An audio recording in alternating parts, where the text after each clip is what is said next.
Magandang araw po mga kabayan, mga kaibigan, mga ka-FW. Ito naman po si Ate Annie. Ito sa buhay FW ni Ate Annie. Ngayon po, sa araw na to po ay gusto ko po sanang mag-share sa inyo ng aking experience dito sa Hong Kong during the coronavirus time.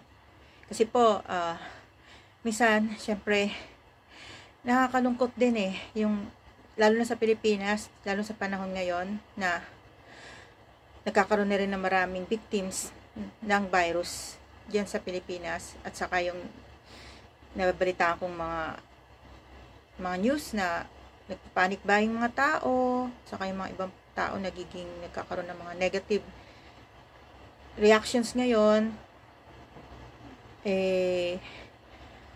Masasabi ko po sa inyo, nung nagsimula rin dito sa Hong Kong ang outbreak ng ganyan, simula pa lang, ganyan din ang sitwasyon dito.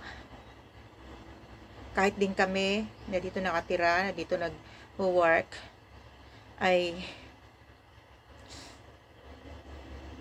maraming iba't iba. Minsan di mo maintindihan yung damdamin mo o yung iniisip mo Yung para bang andun yung may takot, may worry. At ang una sa lahat, ang wino-worry mo, hindi yung sarili mo Ang takot mo, hindi yung sa sarili mo Ang takot mo yung sa mga anak mo, o sa mga samahan mo sa buhay, at sa mga kaibigan mo, ganoon. Ang unang-una, lalo na sa pamilya. Yan ang worry natin na baka sila mahawaan, baka sila gano'n, di ba? Mga gano'ng feeling. Kaya, papasalamat ko na lang sa Panginoon kasi nariyan siya. Siya yung ating tagagabay. Siya yung ating tagapagligtas. Sabi nga, kung siya nasa puso natin, wala tayong dapat katakutan. Dahil sisild niya tayo Siya yung parang protector natin everyday in our life. Diba? Especially if we are 100% sure that we are a child of God, that we accepted the Lord as our Savior in Jesus Christ. Kaya, yun, ang aking experience dito, nung nagsisimula pa lang outbreak, lalong-lalo na ito ay Hong Kong. Hong Kong. Kaano pa lang niya ng China, di ba? Sa Wuhan nagsimula yung outbreak ng China sa Wuhan nagsimula yung outbreak na yan ng virus Kaya nung simula, ganyan ang aking experience dito na andun yung agam-agam araw-araw. At nagpapasalamat araw-araw sa Panginoon sa protection na ginagawa niya. Ang unang-unang ginagawa ko everyday, nananalangin sa Diyos. Naingatan ako at ingatan ng pamilya ko. At ang ingatan, syempre, bawat isa sa mundo na wag sanang dapuan ng virus na ito. Kaya, tulad nga ng sinasabi ng iba, kailangan sundin natin kung ano yung nakakabuti sa ating sarili para makaiwas tayo sa infection. Yan. Pagsusuot ng mask, proper hygiene, paghugas lagi ng kamay, pagsasabon. Yan. Katulad marami na tayong nakikita sa internet, na sa Facebook, mga sharing sa YouTube, kung paano natin iingatan yung ating sarili at kung paano natin iiwasan yung coronavirus. Kaya, patuloy lang natin yung gawin. Yun. Mga kaibigan, mga kababayan, mga ka-FW, patuloy lang. Unang-una, yun nga, yung mask, proper hygiene, pagkain ng mga healthy food, exercise, at saka sundin kung ano yung inuutos ng batas sa atin. Kasi, yun lalong-lalo na yung mga batas na tungkol sa coronavirus. Yung mga sinasabi na wag tayong mag-aano sa malaking gatherings, ganoon. Or kung makikipag-gatherings man, make sure na meron kang something protective na nakaano, katulad ng mask, o kaya yung paghuhugas ng kamay. Yun, o kaya hand sanitizer. Yan. Kaya, nung nung nagsimula ang outbreak dito ng coronavirus, maraming tao, katulad ngayon sa Pilipinas, diba? Maraming nagpanic nagpanic buying. Unang naubos, facial mask, hand sanitizer, alcohol, toilet paper, yan. Ang kinatutuwa ko lang kasi dito sa mga anak ko, hindi sila nagpanic buying. Ako hindi rin ako nagpanic buying Kasi unang-una, wala naman ako ipapanic buying Kumbaga sa kailangan marami kang pera para makapanic buying. At other things naman syempre, positibo lang. Kasi, yung mga anak ko nga sabi nila, Mami, sabi niya na we don't need to panic buying. Ganun. Kasi naman, di naman doon kami mauubusan yan Saka Chinese New Year, nagkataon lang noon, Chinese New Year, kaya nagpanic buying din lang. Nagkataon na, nung time na yon dahil Chinese New Year, bakasyon, ng mga ibang factory workers, syempre bakasyon ng mga company, kaya walang gaanong mga supply ng mga items. Pero it's because of the Chinese New Year before. Kaya, yun. Pero syempre, mga tao, kung ano-ano nang dumaan na rumor na ganun, kaya biglang naubos lahat. Facial mask, pati nga pagkain, bigas, lalo na bigas, number 1, bigas pa. Yan. Kaya, during that time, nung simula, nako, wala kang makita gaanong mga sa mga shelves ng mga supermarket, diba? Yun. Kaya, ako naman, pagpunta ko ng palengke, pagpunta ko ng supermarket, lalo lang sa mga groceries items, wala. Hindi ka rin dahil wala naubusan ka na rin. At saka super haba ng pila. Super haba ng pila. Ang tao talaga. At yun talaga ang trending nung bagong outbreak ng virus. Pero ngayon, nakita nyo naman, experience ko dito, tapos na yung panic buying ng tao dito Okay na lahat. Normal na yung mga sa groceries. Yun nga lang, medyo hindi pa normal yung facial mask kasi super mahal. Kaya ang nangyayari, gumagawa na lang ng paraan yung ibang tao na yun, meron yung naimbento na may mga gumawa. Ang dami nabibili ngayon na parang tela yata yun Kaya at least medyo okay na ang facial mask, hindi na gaanong problema. Hindi katulad ng simula. Tapos ngayon sa mga supermarket, ayan, okay na ang supply ng toilet paper, okay na ang supply ng bigas, ganon. Kaya kayong mga kababayan ko dyan sa Pilipinas, iwas-iwas na lang po. Be positive po tayo.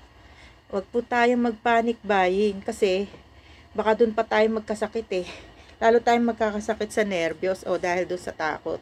Kasi nga, ayun, nagpa-panic buying tayo. Siyempre, alam ko naman, lahat tayo may mahal sa buhay. Bili tayo ng marami para bang ang tawag dito may tawag dito, pinapakyaw. Papakyaw tayo nung pinapakyaw natin mga items, tawag ba dun pakyaw? Wag naman po tayo maging selfish. Kasi kahit po, syempre, diba mahal natin yung mga mahal natin sa buhay, iniisip natin. Kaya, imbis na bili tayo ng konti, bili natin madami.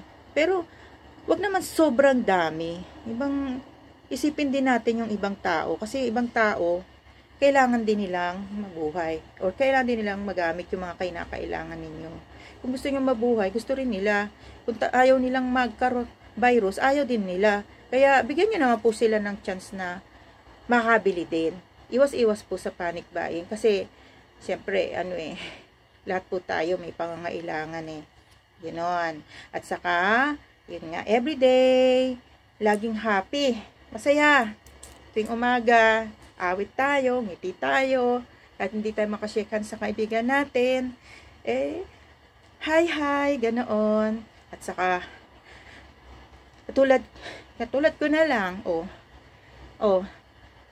dapat hindi ako lalabas araw-araw, di ba? Kaya nga yung mga bata, mga estudyante, mga hindi na pinapalabas sa school, nag-online na lang sila, na schooling, dahil nga iniiwas na lumabas sa bahay, yung mga ibang nagtatrabaho, nag-online, yan. Iwas talaga. Bahay lang, kung pwedeng bahay lang. Tapos, yung mga ibang OFW, di ba, hindi nga pinag-holiday pag Sunday para iwas daw labas. Tapos, maliban na lang doon sa mga pinamamalengke, talagang minsan di kasi maiwasan talagang silang mamalengke dahil sila tayo mga katulong dito, di ba? Kaya talagang mamamalengke. Yan. Kaya yun po ang experience ko dito sa Hong Kong na at least sa araw-araw na paglabas ko, alam ko kasama ko ang Diyos, iniingatan niya ako. Yan. Kaya laging prayer ko everyday yan na ingatan niya ako sa paglabas ko kasi hindi naman maaaring hindi ako lalabas dahil lahat naman tayo kailangan din magtrabaho, lalo na yung mga tayong mga inaasahan ng ating pamilya, ganoon. Kaya sa akin, ganoon din, araw-araw lumalabas ako.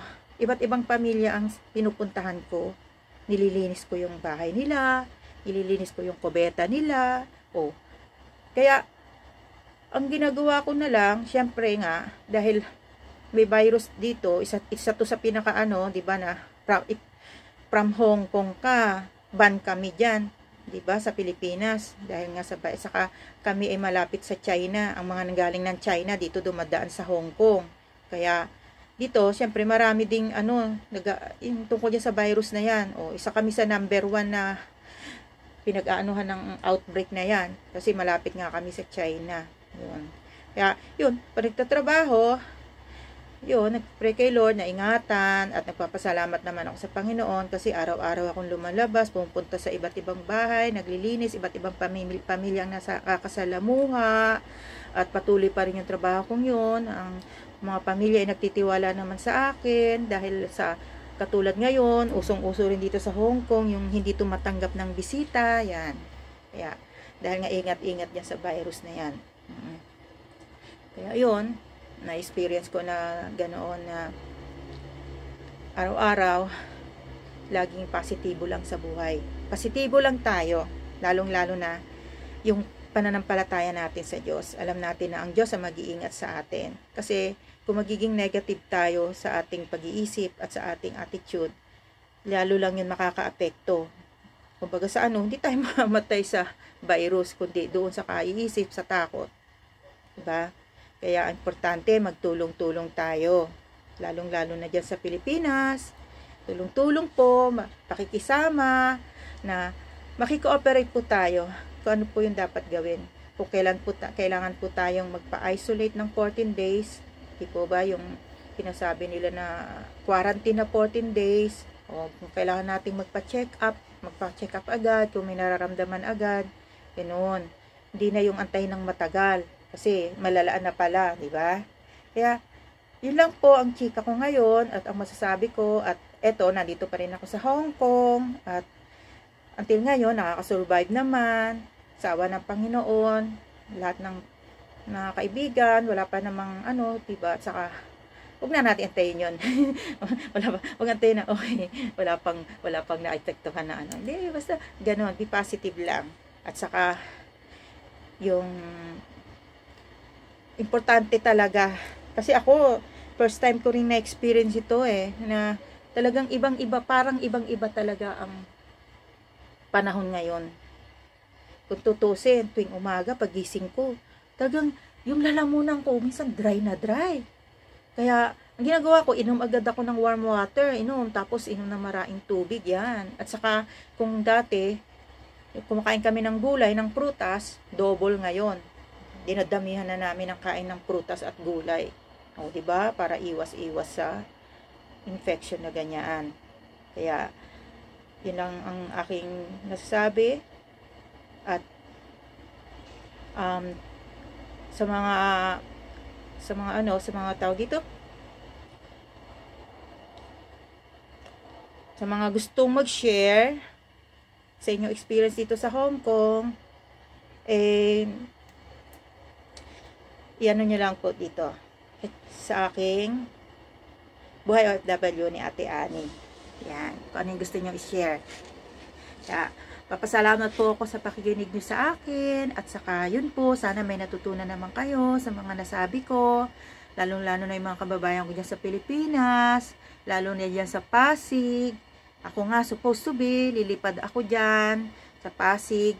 Kaya lang, hindi na ako tumuloy lumipad. Kasi yun ay para din sa ikabubuti. Hindi lang sa kaibubuti ng sarili ko, kundi sa ikabubuti din ng mga kaibigan at pamilya ko. Kasi una-una nga sabi nilang ganun baka ako daw ang magdala. Hindi silang nagsabi. I mean to say, yun lang ang sabi-sabi, di ba? Pag number 1 galing ka sa ibang bansa, di ba? Yun ang carrier. Karamihan naman nung nagkaroon diyan ng virus, galing ng ibang bansa di ba? Ngayon na lang nagkakaroon ng mga nandiyan na lang na local. Yan. Pasensya na kayo sa aking wala kasing ilong kaya laging bumabagsak Yan. Anyway, malinis yung kamay ko na hand sanitizer. Yun pala. Kaya, yun, patuloy po tayo sa buhay natin, maging positibo, at saka magtulong-tulong sa bawat isa, sa bawat kaibigan, kapamilya, at kababayan. Ayan. At saka maging cooperate po tayo. Katulad dito sa Hong Kong, ang mga tao dito, na-cooperate naman. Dahil hanggang ngayon, yun, andito pa rin yan. Kami hindi pa rin safe dito sa virus na yan. Lahat tayo sa buong mundo, hindi tayo safe. I mean to say, hindi tayo, kumbaga sa hindi safe. Yun na paano ba yun explain? Ibig sabihin nun, hindi natin alam, diba? Sa araw-araw na buhay natin, para tayong nasa nasa digmaan diba? Ang kalaban natin dito, hindi natin nakikita Ang kalaban natin dito, malakas din, dahil traidor. Diba? Totoo naman, traidor yan yung sakit na yun. Akala mo ngayon, walang sakit. Yung pala, meron na, diba? Kaya, malakas yung kaaway na yan Kaya dapat maging malakas din tayo Talunin natin yan Diba? Ang Diyos natin, mas malaki, mas malakas. Kung si Satan nga, nadipit niya, diba? Nung tinempt siya ni Satan. Diba? Si Jesus, nung tinempt siya ni Satan, hindi nanalo si Satan. Kaya ngayon, ganun ang nangyayari sa atin. Diba, mga kabayan? Tinitempt tayo Tinitempt tayo na ganun. Matakot, manglumo, mag-worry, ganoon. Tinitempt tayo ng kalaban natin. Kaya patuloy tayong maging matibay, malakas. At labanan natin yung virus na yan. Diba? Sama-sama nating labanan yan. Kung siya ay traidor, wala siyang magagawa sa atin. Kung di natin siya nakikita, ang Diyos natin, nakikita siya. Diba? At tayo ay kanyang proteksyonan. Lagi niya tayong protektahan, ang Diyos natin, ang Panginoon natin. Kaya patuloy po tayo sa araw-araw na buhay natin, ang pananampalataya natin, lalo natin pagtibayin. At saka, lagi tayong tumawag sa Kanya. At lagi nating isipin ang mga mahal natin sa buhay na makakilala rin sa Kanya at tumanggap din sa Kanya at magkaroon din ng pananampalataya sa ating Panginoon. Yan. Madali lang naman pong gawin yun Kung talagang, ang biyaya pong ito ng Panginoon, ang kaligtasan binigyan niya sa atin ay by grace. By grace po yan. By grace. Kaya, ABC, tandaan lang natin yung ABC. Kung hindi nyo pa ginagawa, gawin ninyo ngayon. Or gawin ninyo kung talagang kailan kayo hinipo ng Panginoon. Yung ABC na yan, ay accept that you are a sinner. Panalangin nyo yun sa Panginoon na tayo, lahat naman tayo makasalanan, di ba? Wala naman perfecto dito Tagapin natin na tayo ay nagkasala. B, believe in the Lord Jesus Christ. Manampalataya sa ating Panginoon na siya ay namatay sa krus para tayo iligtas sa ating mga kasalanan. And C, confess. Diba? Confess natin na tayo ay naligtas. Na tayo ay isa na anak ng Diyos. Na tayo ay binigyan niya ng proteksyon sa buhay araw-araw. At hindi lang, ang proteksyon na yan ay hindi lang araw-araw, kundi forever. Kasi someday sa langit makikita natin siya. Kaya kung tayo isang anak ng Diyos, kung tinanggap niyo siya ng taos-puso sa inyong puso bilang Panginoon at tagapagligtas, iingatan niya tayo. Kaya yung mga gustong sumunod sa panalangin ko, pwede naman po kayong sumunod ngayon din. Ipag-pray niyo po. Kung hindi pa po kayo nakakatanggap sa Panginoon, kung hindi pa po kayo 100 sure na kung kayo bawian ng buhay ay sa langit kayo pupunta. Totoo po yung langit. Doon sa mga hindi naniniwala, bahala po kayo. Kasi ako po naniniwala sa langit at alam ko po na tayo, pag namatay, may pupuntahan tayo. Kaya, kung halimbawa walang tawag dito, yun, basta nasa Bible yun at saka yun po ang nararamdaman ko sa puso ko. Kaya nasa faith po natin yun. Kung kayo po ay ganun din ang pananampalataya, ang pag-iisip na kayo ililigtas ng Panginoon, ay pwede po kayong sumunod sa panalangin ko ngayon, sa miting panalangin na ito. Dakilang Diyos na makapangyarihan sa lahat, patawarin niyo po ako sa aking mga kasalanan. Linisin niyo po ang aking mga kasalanan. Kayo po ang maghari sa aking puso. Pinapapasok ko po kayo ngayon sa aking puso bilang Panginoon at tagapagligtas. Maraming salamat po dahil namatay ang Panginoong Hesus.